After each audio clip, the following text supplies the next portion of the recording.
just tuned in, that news that broke this afternoon, millions of women in the US will lose the legal right to abortion after the Supreme Court overturned a 50-year-old ruling that legalised it nationwide. The judgment will transform abortion rights in America, with individual states now able to ban the procedure. Half of US states are expected to introduce new restrictions or bans. Let's cross to New York now and speak to the journalist Josie Cox. Josie, good to speak to you. For those perhaps just tuning in, how significant is this ruling? Hi, Fiona. Thanks for having me. Yes, whatever side of the political aisle you're on today, this is an extremely dramatic and really significant day in American history. As you were saying, since 1973, Roe v. Wade has really recognized and guaranteed a woman's constitutional right to an abortion. But today, with this ruling, the Supreme Court has announced that it has decided 6 votes to 3 votes that Roe v. Wade should never have happened because the US Constitution makes no specific mention of abortion rights per se. It was Justice Samuel Alito who authored the decision, and he wrote that, quote, Roe was egregiously wrong from the start and that its reasoning was exceptionally weak. 3 of the 6 other justices who supported his opinion, those were Justices Neil Gorsuch, Brett Kavanaugh and Amy Coney Barrett, were appointed by President Trump, who even back as a presidential candidate in 2016 had explicitly promised to appoint justices to the Supreme Court who would reverse Roe v. Wade.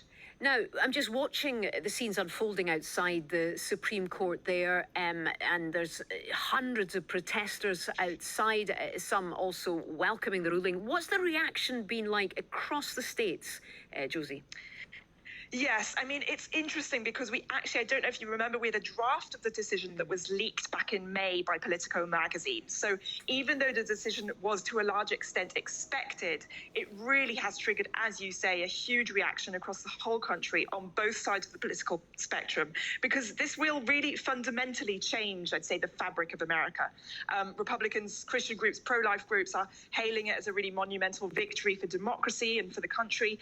Many, of course, are praising Trump and calling this a huge and important part of his legacy. But as you say, on the other side of the spectrum, the outrage has been fierce and unrelenting already. Marches and demonstrations are being planned and will no doubt take place across the country throughout the weekend. And what happens next, Josie? What might this mean for Biden's presidency? It will certainly cast a very, very harsh light on the elections in 2024. It remains to be seen exactly which states will keep abortion legal.